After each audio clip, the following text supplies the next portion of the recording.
Shalom, kita bertemu lagi di dalam pembelajaran buku ACM bab yang ke-16 yang bertajuk Kehidupan Kerajaan. Bahagian E, perubahan otoritas. Kita telah dilepaskan dari kekuasaan setan. Kita sekarang berada di bawah otoritas yang baru secara keseluruhan, yaitu otoritas Tuhan Yesus. Ketika seorang percaya yang mulai bertumbuh di dalam kehidupan yang baru di dalam Tuhan, ia segera menemukan bahwa satu-satunya cara untuk menikmati hidup di dalam kerajaan Allah adalah dengan mempunyai hubungan yang benar dengan Yesus. Pada permulaan kehidupan baru kita bersama Allah, hubungan ini membawa dua bentuk yang khusus. Yang pertama, penyelamat. Ini adalah hubungan yang pertama-tama yang kita miliki bersama Yesus. Kita tidak bisa mengenal Allah sebagai Bapa atau teman sampai kita terlebih dulu memiliki pengwahyuan Yesus sebagai juru selamat, seseorang yang mati bagi kita dan menyelamatkan kita dari kerajaan setan. Yesus telah menyelamatkan kita dari penghakiman Allah, kuasa setan, bahkan diri sendiri. Yang kedua, yaitu Tuhan. Mengenal Yesus sebagai juru selamat membawa kita masuk ke dalam kerajaan Allah, tetapi bukan berarti hubungan kita dengannya berakhir. Sekali kita berada di dalam kerajaannya, hubungan itu membawa perubahan baru yang dramatis. Sekarang kita mengenal Dia tidak hanya sebagai juru selamat, tetapi sebagai Tuhan. Tuhan kita, Ia adalah Raja di dalam kerajaannya. Ketika kita memasuki kerajaan terang, kita dapat menikmati untuk apa kita diciptakan, suatu hubungan yang indah dengan Tuhan. Oleh karena hal ini, ketika Yesus menjadi Tuhan atas hidup kita, kita menemukan bahwa kuasanya di dalam kita mengeluarkan kita dari kekacauan dosa, masuk ke dalam pemerintahan dan damai ilahi. Bahagian B, warga negara teladan.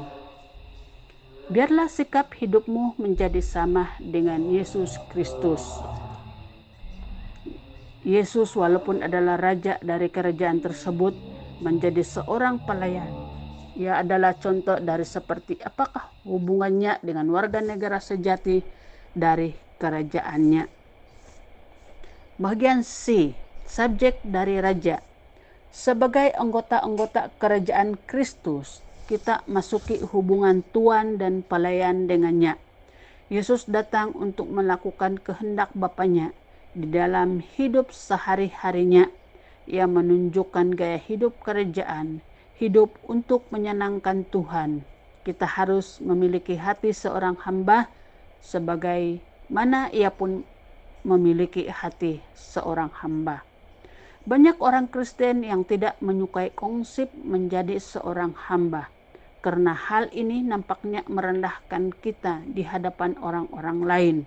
Tetapi di dalam Alkitab, kita menemukan 4 paradoks menarik. Yang pertama, di dalam perbudakan ada kebebasan. Di dalam Roma 6 ayat 22, tetapi sekarang setelah engkau dibebaskan dari dosa dan menjadi budak Allah, keuntungan yang engkau raih memimpinmu ke dalam kekudusan dan hasilnya adalah hidup kekal. Yang kedua, ada satu kehormatan menjadi seorang hamba. Dalam Matius 23 ayat 11 dan 12, yang terbesar di antaramu akan menjadi hambamu. Barang siapa meninggikan dirinya akan menjadi rendah, dan barang siapa merendahkan dirinya akan ditinggikan. Yang ketiga, di dalam kerendahan hati ada peninggian. Di dalam Matius 18 ayat 4, oleh karena itu barang siapa merendahkan diri seperti anak ini, ialah yang terbesar di dalam kerajaan surga. Yang keempat, di dalam pendudukan ada otoritas. Perwira Roma, seorang pemimpin militer yang membawai 100 tentara yang datang kepada Yesus, mengerti prinsip ini. Aku merasa tidak layak untuk menghadap engkau, tetapi ucapkan sepatah kata, maka hambaku akan sembuh. karena aku sendiri adalah seorang di bawah otoritas dengan tentara di bawahku. Aku berkata kepada seseorang, pergi, maka ia akan pergi. Dan kepada yang lain, kemarilah, dan ia pun datanglah. Aku berkata kepada hambaku, lakukan ini, dan ia akan melakukannya. Itu terdapat di dalam Lukas 7 ayat 7 sampai ayat yang ke-8. Karena perwira itu berada di bawah otoritas, ia dapat menggunakan otoritasnya dan ia siap menundukkan diri di bawah otoritas Yesus. Gaya hidup kerajaan Allah adalah sikap penundukan diri dan ketaatan kepada Allah.